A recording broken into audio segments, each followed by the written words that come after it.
What's going on? Welcome everyone. My name is Craig Forrestall. I'm coming to you live, well not really live, but on a recording today.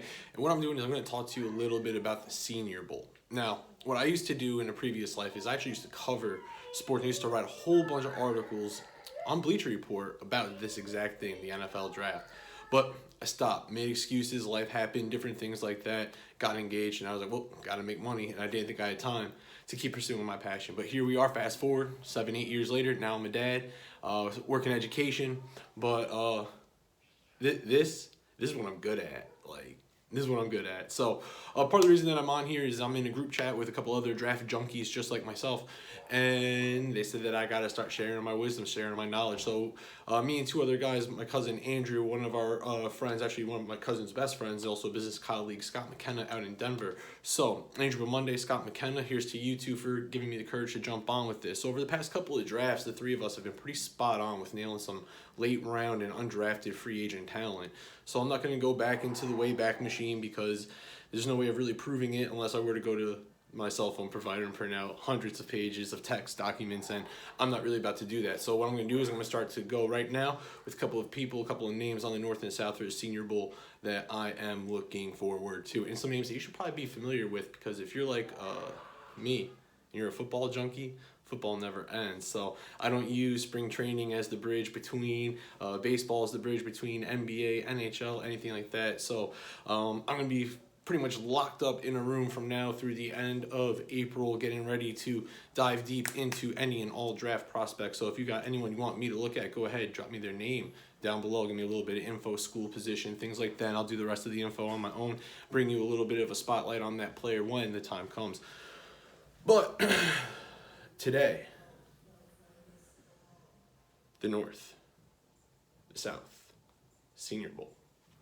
I'm going to start with the North, a couple of people that I want to go ahead and prioritize. Two names come from bigger programs. I'm going to start off with on the offensive backfield, Dexter Williams, Drew Lock.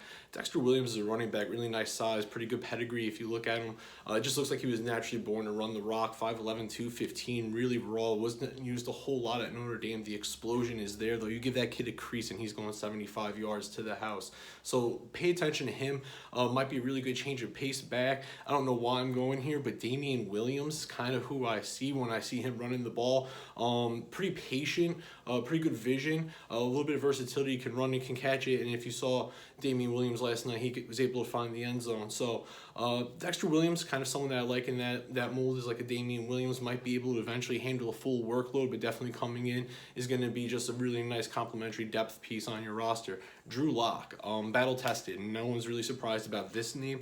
The reason I have him on here is because I think he comes away as the undisputed number one quarterback in this draft after this week. SEC, highly battle-tested, has played with a couple of NFL wide receivers. Emmanuel Hall, who's actually draft eligible this year, someone that he had a nice connection with. Previous year, Jamal Moore.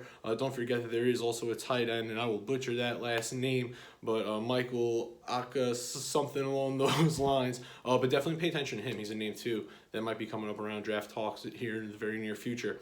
From the North, then moving on to the opposite side of the ball, a couple defensive backs, two safeties, Darnell Savage and Nasir Adderley. Now, Darnell Savage and Nasir Adderley are actually going to capitalize on a weak safety class this year. Both come in at that 6 foot, 200-pound threshold, that little mark in my mind, which I think is pretty good size for a safety, which lets me know that you got enough thickness to you to come up and bang in the box a little bit if you need to, but also should still be loose enough in the hips to handle some coverage responsibilities. Probably not be that much of a liability in mismatches. Tight end, running back, that sort of thing. But Darnell Savage, he's above average in everything. He's not going to wow you with a whole lot of things. I think his best fit is in a scheme coverage, probably a scheme zone coverage, probably a Tampa 2, cover 2, something along those lines for him. And then Nasir Adderley, he's just violent. He's physical, NFL bloodlines. His cousin's in the Hall of Fame. Herb Adderley played back in the day, inducted in, believe, in the 1990 class. So go ahead and keep your eyes on those two this week, as they could really capitalize from a weak safety class and jump up boards, find themselves as possibly a day 2 selection. From there, a couple pass catchers from the 1AA FCS level. Keelan Doss, wide receiver, UC Davis, is going to check in probably somewhere in the neighborhood of about 6'3", 205 to 210. Has that nice true NFL wide receiver size. Not sure what the hand size measurements are going to be, so that's something to pay attention to. Always want to see what wide receivers do in the weight room. How dedicated are you in the off season? What are you doing? Now, I know you're never really going to be on your back as a wide receiver and have to take someone 225 and lift them up in the middle of a game. But again, it's just one of those nerdy things that I like to see. Lets me know how much you're really putting in outside of the white lines in practice of what you're doing in the weight room. But I think he can be a true NFL #1 wide receiver, super productive over his career. No real questions when it comes to competition. He never really disappeared in any games when they played up, played down, anything like that. So go ahead, pay attention to Keelan Doss. Going from there, Stetson University, yes, Donald Parham, 6'8", 240-pound tight end, led all tight ends, FBS, FCS, so 1A, 1AA in catches and receiving yards, 9 catches, 146 this year, 6'8", 240, kind of looks like Jimmy Graham walking around, not quite the athletic and tight end project that Graham was at this phase of his career, but definitely someone who's going to blow up this week. Question of concern, competition, it's Stetson, tucked away in the middle of nowhere in Central Florida, in the Orlando area, so they played a 1AA schedule, FCS schedule. Go ahead, check it out, but the dude has talent. Now, I know when you look at it, you're going to see he had like almost 260 yards receiving against Valparaiso if you go and you check the box score, but you can't knock him for who he had to play against. He showed up, he balled out. Now, Mobile's going to let us know really if he's the real deal or if he was just a man amongst boys on a lower level. Moving down, I love the North O-line. I really do. I think there's a handful of guys that are going to provide extreme value in the draft that you might be able to get a little bit later. Just want to highlight them real fast. Chuma Adoga is an O-lineman from USC. He lined up at tackle mostly for them, but I think he's going to check in a little bit smaller. I expect him to be somewhere in that 6'4"-ish, 290 to 295 range. Slide him inside and move him to tackle. Get visions of Martin with the Cowboys, transitioning from tackle with Notre Dame into the NFL with the Cowboys. I'm not saying he could be that good, but I'm just saying in a scheme fit like that where you're going to need an athletic, versatile guard that is able to extend and reach to the second level. I think that'll definitely benefit him. Dalton Reisner, Kansas State, was a freshman All-American at center. That's where I think he projects best in the NFL. But he did start 25, 26 games, something like that, at right tackle for Kansas State as well, so you're getting versatility. In my mind, if you can play center, you can play right tackle, chances are you can also play guard. So if you can get someone that can fill multiple spots for you coming in as a rookie, definitely go ahead and take that. Same moving on with Max Sharping. So he's a kid from Green Bay, Wisconsin. Grew up around the Packers, so the kid understands what NFL football is all about. Never missed a snap, never missed a start for NIU. Is going to check in somewhere around 6'6", 320 if you believe the press guides and the media guides and the listings that are out there. But he's definitely someone that I say provides 5-in-1 value. What does that mean? It means that he's lined up at multiple positions in his college career. I feel that he can play anywhere from left tackle to right tackle across the board, center, guard, you name it all. Someone like that's extremely valuable to have. Intelligent, tough. I love MAC players. I got a couple more that I'm going to feature in here. Then eventually I'm going to do a whole entire MAC just draft episode. But then moving down, Chris Lundstrom. He's a true guard, 6'4", 310-ish, Boston College. These Boston College kids, they just like to fight, man. Tough kid, not going to back down in the run game, solid enough in pass protection, pretty vocal, really looked at on that Boston College O-line as the leader. They had a running back, Dylan, that was able to capitalize, had some really big games. Go ahead, watch some of that film. You'll see that they ran behind Lindstrom on a lot of those plays that led to big chunks for Dylan. Moving down, then I'm going to give you a bonus on the defensive side of the ball, staying up with the line play, going to Macomb, Illinois, Western Illinois. Now, I know Adam Schefter tweeted about Callan Saunders the other week with him doing backflips, 6'2", 310-ish, but what I say is Aaron Donald. Watch the way he impacts the game. He has a lot of Aaron Donald in his movements, the way he plays. And that's what you want to see with someone coming from the lower level. He dominated his level of competition. Senior year, production fell off a little bit. Junior year, super high. But just keep this in mind. Western Illinois gave us Brian Cox. They gave us Egerton Hartwell. They gave us Rodney Harrison and a host of other ball players. He's the only one that's ever gotten invited down here to the Senior Bowl. So keep that in mind. Now we're going to move over to the South. Had to get that water real quick. Now we move over to the South, and the first player I'm going to talk about is actually my favorite quarterback in the entire draft, Tyree Jackson, Buffalo, 6'7", 245 pounds. I once had someone tell me, if you can say this about a quarterback, you got something that you want. Grande arm, he can run, and did I mention grande arm? I don't know how much Tyree Jackson can run. We're going to figure that out this week when you have him moving around the pocket, some of these quarterback drills, start getting him into team prep play. But he does have a huge arm. Definitely what he did in the MAC. I know it's a pass-happy conference. First team to 50 is usually what wins if you ever pay attention to those games, what it seems like. But this dude can play. He is serious. I get a Nick Foles vibe from him. I know he's a big quarterback. Big quarterbacks don't usually last that long, have a lot of success. Brock Osweiler, go ahead with the other list of names. Glennon, I get it. This dude's different. Just like Mahomes was different for air raid system quarterbacks coming into the league, this dude's different for big quarterbacks. Not saying he's Mahomes, not saying that he's Nick Foles, but I'm saying I'm getting Nick Foles vibe from him. Terrell Hanks, outside linebacker, New Mexico State, 6'3", 235. He's actually like a jumbo safety. Kid from Miami that somehow found his way out to New Mexico. Just oozes athleticism. The potential here is mouth-watering. I would love to see him in an off-ball situation where you can play him almost in that hybrid safety linebacker on the weak side, let him chase stuff down. The kid's athletic as can be. You're just going to see him step out on the field today, and you're going to instantly notice that his athleticism, his gear, his kick, his speed, it's a little bit different. The kid's different. Just remember his name. He's different. Terrell Hanks.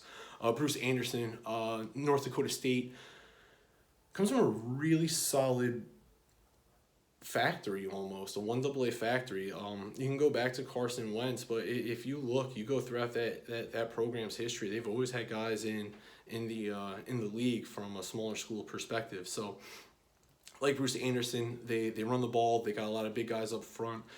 They lean on him. He knows how to protect the lead, knows how to play with the lead, comes from a winning background, is used to pro scouts being in and out of there, played with Wentz, and now even with Easton Stick, a quarterback who might get his name called a little bit later in the draft this year from North Dakota State. He's used to the whole pro feel.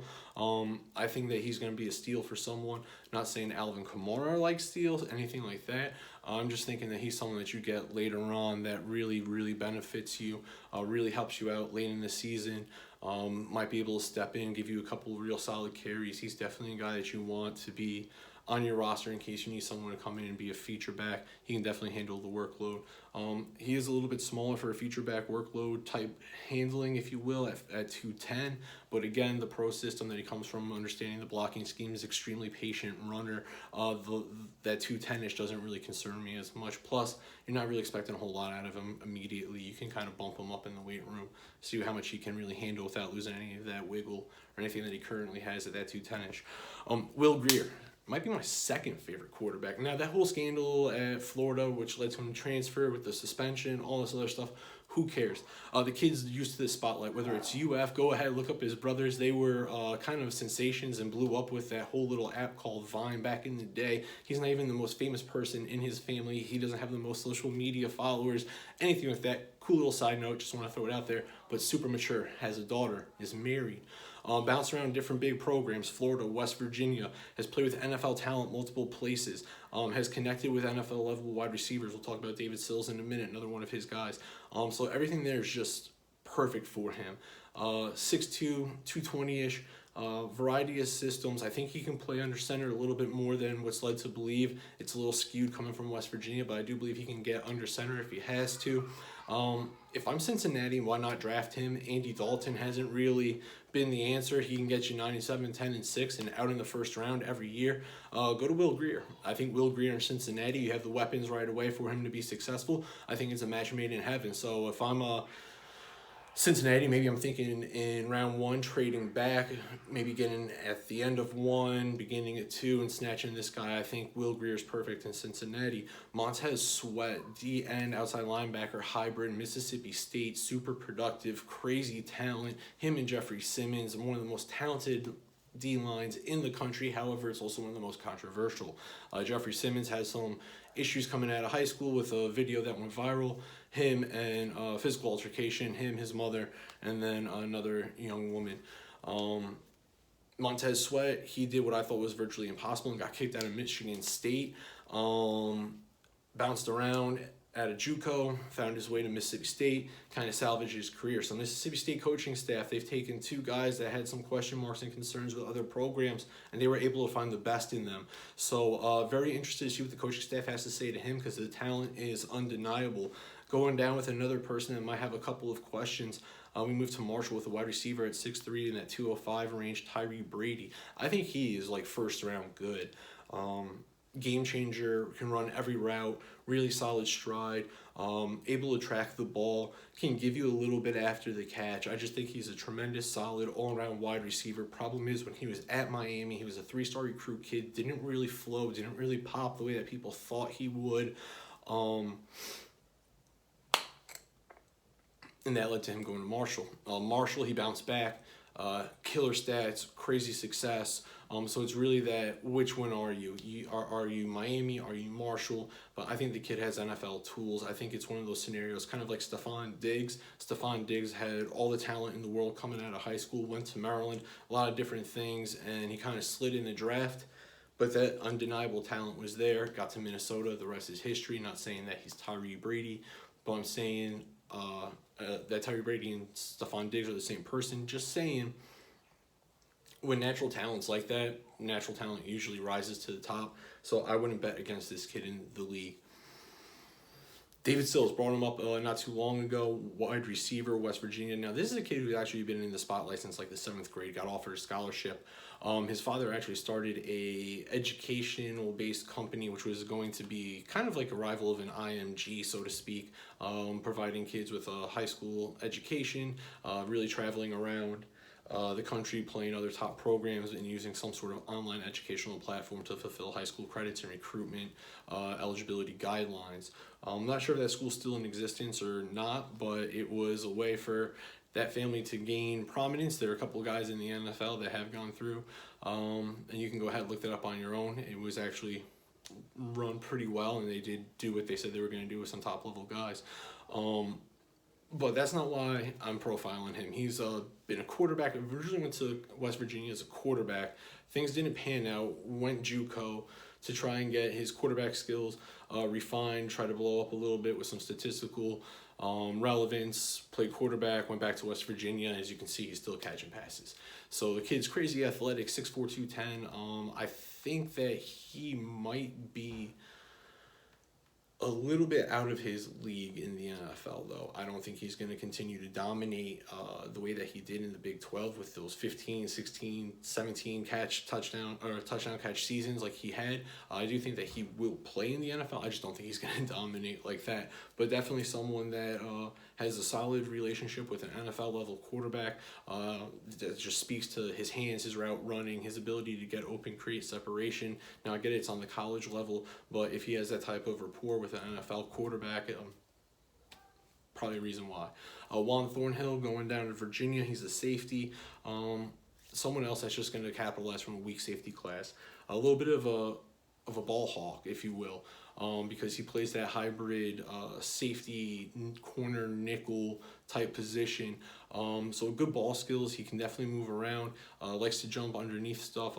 He can make the big play, but it comes with a little bit of risk. He's always in a good spot, always around the ball, but I do feel like he can catch himself coming downhill a little bit too quick and catch himself out of position. Sometimes he gets burned like that.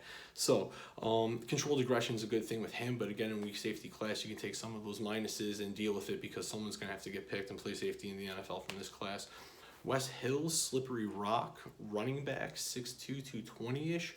Transferred down to the Division II level after really productive stretch at Delaware. Delaware's come up a couple of times. They're highly productive, solid reputation in the NFL. They put guys out there, but the problem is, why did you go from Delaware down to Slippery Rock?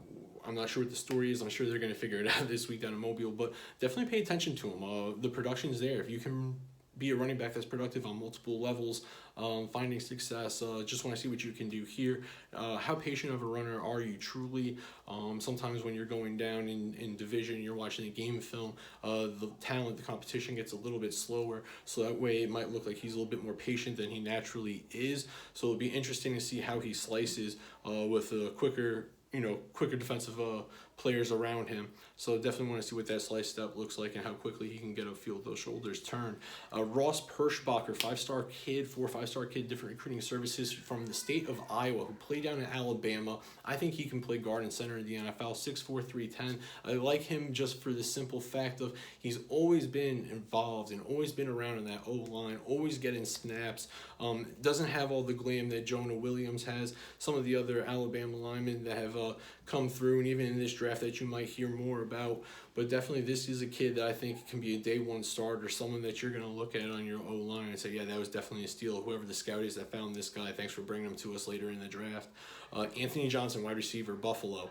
I mentioned Tyree Jackson, but Anthony Johnson was the one that was the recipient of all those deep balls. A 2-year JUCO kid, bounced over to Buffalo, dominated the competition, over 1,000 yards both times. 6'2"-ish, nice size, decent enough stride. Don't think he's a burner like that. Think he's more of an intermediate guy that's going to be a possession receiver, running a lot of stuff from that 10 to 12, 13, 14-yard range. Good set of hands, doesn't let things get in on his body.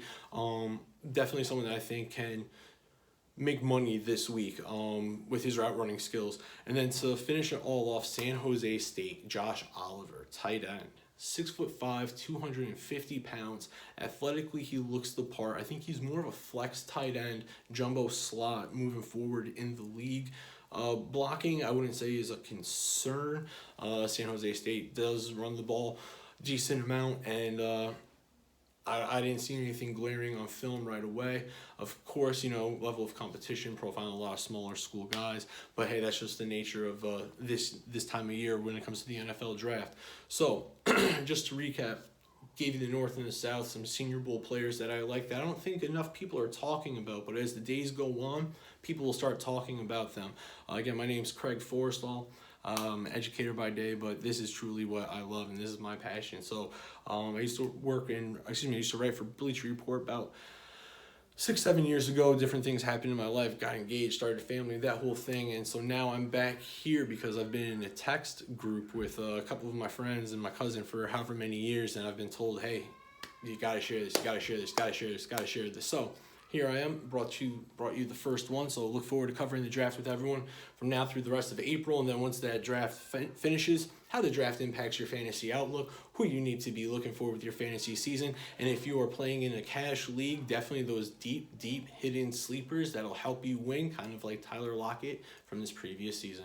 All right, hope you enjoyed. Again, if there's anyone that you want to try to stump me with, go ahead, drop me their name, a little bit of biographical information. I'll go ahead, I'll do my homework, do my research. I'll get back to you with a report. Hopefully you found this informative, found it interesting. I look forward to hearing from you all very shortly and look forward to continuing to tune in.